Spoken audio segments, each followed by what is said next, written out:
Subscribe करें और देखें एक हिला देने वाली horror story. Bell icon press करना ना भूलें।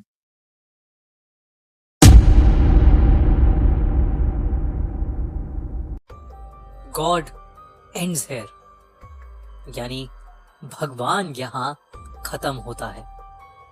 यही लिखा था एबी के काटा मोनेस्ट्री के उस खौफनाक दरवाजे पर, जिसके सामने दो नन्स खड़ी थीं। उनके पास अंदर जाने के अलावा कोई चारा नहीं था। एक नन ने दूसरी से कहा, आज हमें अपनी लाइफ सैक्रिफाइस करनी ही होगी, वरना इस दुनिया में कोई भी जिंदा नहीं बचेगा। उन दोनों ने उस दरवाजे को खोला और काटा मोनेस्ट्री के अंदर चली गईं। वहां उनका इंतजार एक भयानक दिखने वाली नन कर रही थी, जिसका नाम वैलिक था। वैलिक ने एक नन पर हमला करके उसे वहीं मार डाला। मरते मरते उस नन ने दूसरी नन को एक चाबी दी और कहा कि उसे ही ये करना होगा।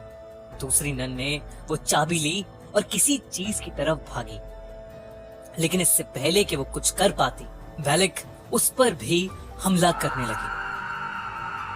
लेकिन वो वहां से भाग गई और इससे पहले कि वैलिक उस तक पहुंचती, उसने फांसी लगाकर खुद को मार डाला।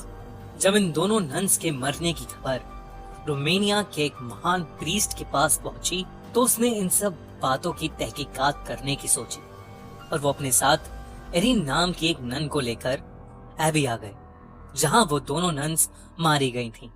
सिस्टर एरिन के पास एक खास ताकत थी। उन्हें बहुत से विजन्स आते थे, जिसकी मदद से वो किसी अनहोनी को पहले ही देख लेती थी। वो कभी कभी आत्माओं को भी देख पाती थी और इसीलिए उस प्रीस्ट ने सिस्टर एरिन को अपने साथ आने के लिए चुना था। वो प्रीस्ट और सिस्टर रात के समय एबी के पूरे काटा मोनेस्ट्री की छानबीन कर रहे थे। जैसे ही वो मोनेस्ट्री में घुसे, उन्हें काफी अनईजी सा महसूस होने लगा। अचानक उस पुराने खंडर में उन्हें सफेद लिबास में कुछ मॉन्क्स की प्रोजेक्शंस इधर से उधर जाते हुए दिखी। वो थोड़ा आगे गए तो वहां ऑब्जेक्ट्स अपने आप इधर से उधर हो रहे थे। ये देख के उन दोनों को समझ आ गया कि जरूर इस जगह पर शैतानी साया है। तभी एक कोने में उस प्रीस्ट को वो नन दिखी, जिसने फांसी लगाकर खुद को मार डाला।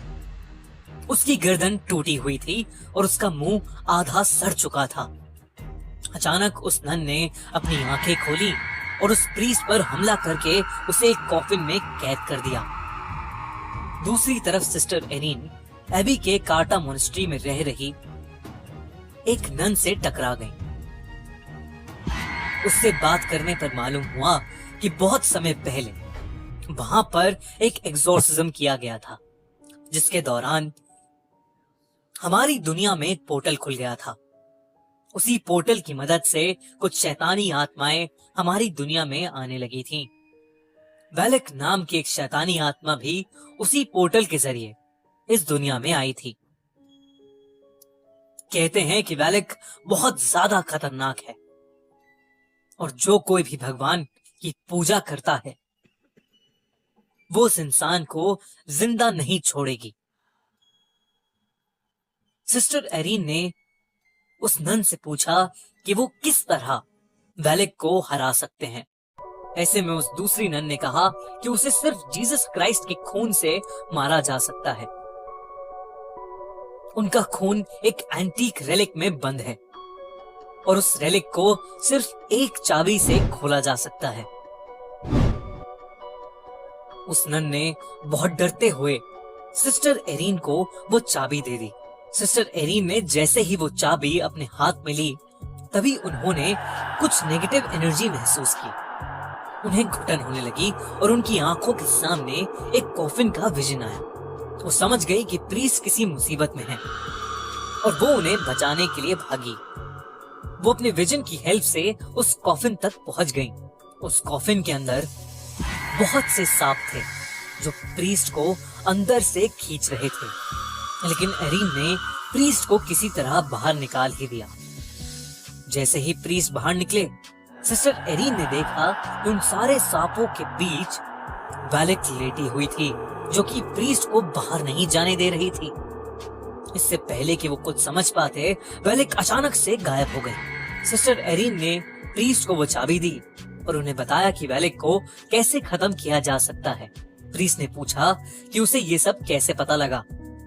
सिस्टर एरीन ने कहा कि एबी की काटा मोनेस्ट्री में रहने वाली एक नन ने उसे ये सब बताया। इस पर प्रीस्ट ने कहा कि काटा मोनेस्ट्री में तो कोई भी नहीं रहता, वो तो पूरी तरह से उजड़ा हुआ है। सिस्टर एरीन ये सुनकर बहुत चौंक गई।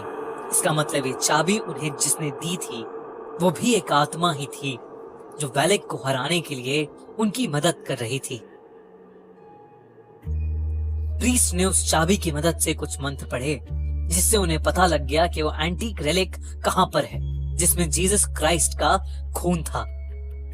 प्रीस्ट ने सिस्टर एरीन से कहा, आज हमें अपनी बलि देनी ही होगी, वरना इस दुनिया में कोई भी जिंदा नहीं बचेगा।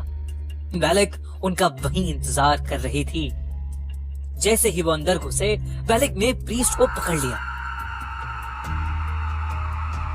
सिस्टर एरीन ने उनके हाथ से चाबी ली और अपने विजन की मदद से उस एंटीक रेलिक को खोज निकाला। वो प्रीस्ट मंत्र पे मंत्र पढ़े जा रहा था, लेकिन वैलेक पर मानो कोई असर ही नहीं हो रहा था। अंत में उसने प्रीस्ट को बड़ी बेरहमी से मार डाला।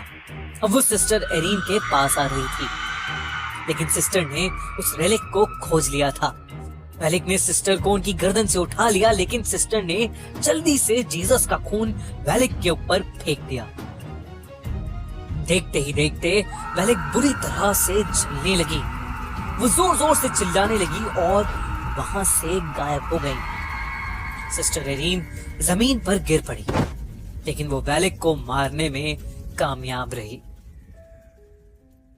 अगर आपको ये कहानी अच्छी लगी तो हमारा चैनल अभी सब्सक्राइब करिए और देखिए हिला देने वाली हॉरर स्टोरीज।